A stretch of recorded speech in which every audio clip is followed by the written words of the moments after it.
అదే చెప్తున్నాను. ఏదో ఇప్పుడు ఈ సోషల్ మీడియా ఇవన్నీ వచ్చిన తర్వాత ఎవరికి తోచింది వాళ్ళే ఒక కథ అల్లి దాన్ని విస్తృతంగా ప్రచారం చేసేటటువంటి కార్యక్రమం చేస్తూ ఉన్నారు. ఏది నిజము ఏది అబద్ధం అనేటువంటిది ఏదో అది వాస్తవ రూపం ఏదైనా దాలిస్తే తప్ప మనకు తెలియదు. సో అందు గురించి ఇవన్నీ కూడా ఊరికనే ఫేక్ న్యూస్లు కట్టుకథల కింద అల్లుతున్నటువంటి ఇది తప్పితే నిజానికి ఎక్కడా కూడా ఆ రకమైనటువంటి పరిస్థితి లేదు. జక్కంపూడి రాజా స్ట్రెంతే సామాజిక వర్గం. సో ఆ సామాజిక వర్గాన్ని కూడా ఈరోజు మీకు నిలబడకపోవడానికి ప్రధాన కారణం ఏమై ఉంటుంది? అంటే ఒక పక్కన ఏదైతే మనం గతం నుంచి కూడా చూస్తే కాపులు ఎప్పుడూ ఒకే రాజకీయ పార్టీతో సేల్ చేసినటువంటి పరిస్థితి లేదన్న. ఒక్కొక్క ఎన్నికల్లో ఒక్కో రకమైనటువంటి విభిన్నమైనటువంటి ఇవి రిజల్ట్స్ చూపిస్తూ వచ్చారు.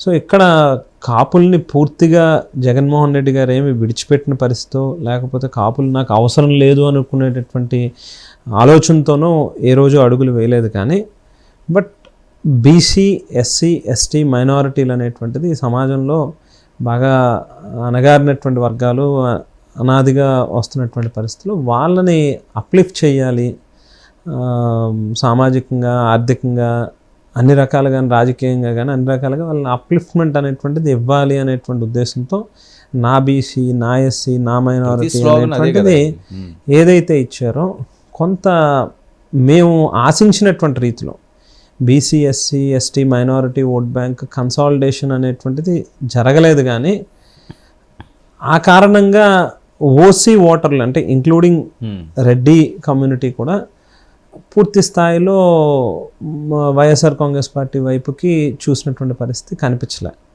సో అది ఒక రీజన్ కావచ్చు. సేమ్ టైము కాపుల్లో ఎప్పటి నుంచో బలమైనటువంటి కోరిక రాజకీయంగా మనకు కూడా ఒక ఇది కావాలి అనేటువంటి ఆలోచన ఏదైతే ఉందో కొంతమేరకు పవన్ కళ్యాణ్ గారు కాపుల్లో కన్సాలిడేషన్ తీసుకుని రావడానికి కొంత ఆయన ఫేస్ కనిపించి ఉండొచ్చు. అంటే నన్ను అడిగితే ఒక జనసేన పార్టీ అనేటువంటిది వాస్తవానికి మనం చూస్తే స్ట్రక్చర్డ్గా అంటే village level committees, mandal level, district level, state level, లేకపోతే చాలా అనుబంధ విభాగాలు కూడా ఉంటాయి ప్రతి పార్టీకి కూడా. యువజన, మహిళ, విద్యార్థి, రైతు, బీసీ, ఎస్టీ అని, డాక్టర్ల సెల్ అని, టీచర్స్ సెల్ అని, ఇట్లా రకరకాల అనుబంధ విభాగాలు కూడా ఉంటాయి. ప్రచార విభాగం, సాంస్కృతిక విభాగం. సో ఇవన్నీ కూడా ఏమంతగా అంటే మాకున్న కొంతమేరకు నాలెడ్జ్ ప్రకారం అంత ఆర్గనైజ్డ్గా చేసినటువంటి పరిస్థితి కనిపించలే నాకైతే. సేమ్ టైం ఏమంత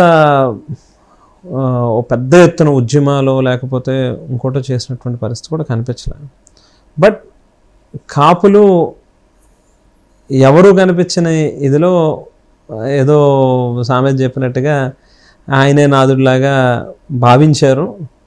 వాళ్ళ నమ్మకాలు ఏ మేరకు నిజమవుతాయి, పవన్ కళ్యాణ్ గారి రూపంలో ఏ మేరకు నిజంగా కాపు సామాజిక వర్గానికి మేలు జరుగుతుంది అనేటువంటిది ఇంకా వేచి చూడాల్సిన, అంటే వాళ్ళు ఆశించారు. అది ఏం జరుగుతుంది అనేటువంటిది కొంత సమయం ఇస్తుంది. అంతేనా రాజా? ఓపెన్గా మాట్లాడుకోవాలంటే పదే పదే అదే సామాజిక వర్గం వాళ్ళని పవన్ కళ్యాణ్ గారు మన సామాజిక వర్గం అని కూడా పట్టించుకోకుండా ఇష్టారాజ్యంగా కుటుంబాన్ని రోడ్డుకి పీల్చి మాట్లాడు, ఇది కూడా నెగిటివ్గా భావించింది ఆ వర్గం. ఇప్పుడు పొలిటికల్గా తెలుగుదేశం పార్టీ అనేది ఒక రాజకీయ పార్టీ, వైఎస్ఆర్ కాంగ్రెస్ పార్టీ అనేది ఒక రాజకీయ పార్టీ. అదే మాదిరిగా జనసేన అనేటువంటిది కూడా ఒక రాజకీయ పార్టీ.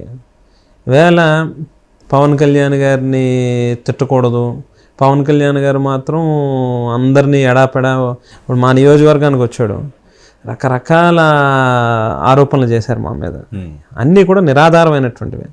ఏదో సెటిల్మెంట్లు అన్నారు, బెట్టింగ్ అన్నారు, లేకపోతే బ్లేడ్ బ్యాచ్ అన్నారు, ఇంకోటి ఏవో రకరకాల ఎలిగేషన్స్ అన్నీ చేశాడు ఆయన.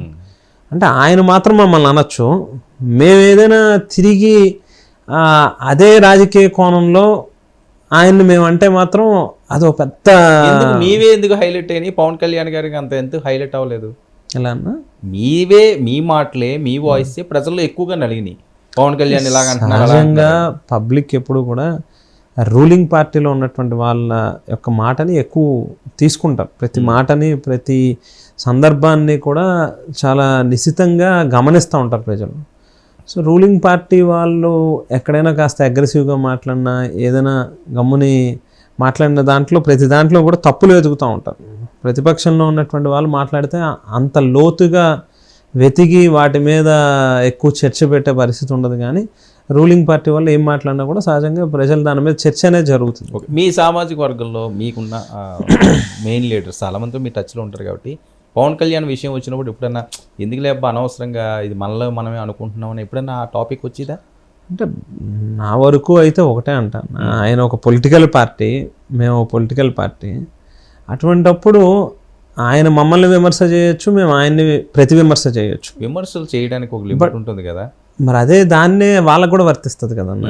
ఇప్పుడు అదే పవన్ కళ్యాణ్ గారు, ఇప్పుడు నేనే చెప్పాను, నేనే ఒక ఉదాహరణగా నా నియోజకవర్గంలో ఆయన ఎన్నికల సభ నిర్వహించారు. నా మీద మాట్లాడినటువంటి మాటలు ఒకసారి చూసి అందులో ఆయన మాట్లాడినటువంటి వాటిల్లో ఏ ఒక్కదానికైనా ఒక సింగిల్ స్టేట్మెంట్కైనా ఆయన కట్టుబడి దాని మీద ఆధారాలు ఇవ్వాలి. అధికారులు ఉన్నారు, వ్యవస్థల్ని శాఖల్ని ఉపయోగించుకుని ఏదో ఒకటి నిరూపించమనండి. నిరూపిస్తే పూర్తిగా ఆయన ఏం చెప్తే దానికి కట్టుబడి ఉంటాం. సో విమర్శ, ప్రతి విమర్శ అనేటువంటిది ఆరోగ్యకరంగా ఉండాల్సినటువంటి అవసరం ఉంది. అందులో కాస్త వాళ్ళు లైన్ క్రాస్ చేశారు. వాళ్ళు చేసినటువంటి సందర్భంలో దానికి ప్రతి విమర్శ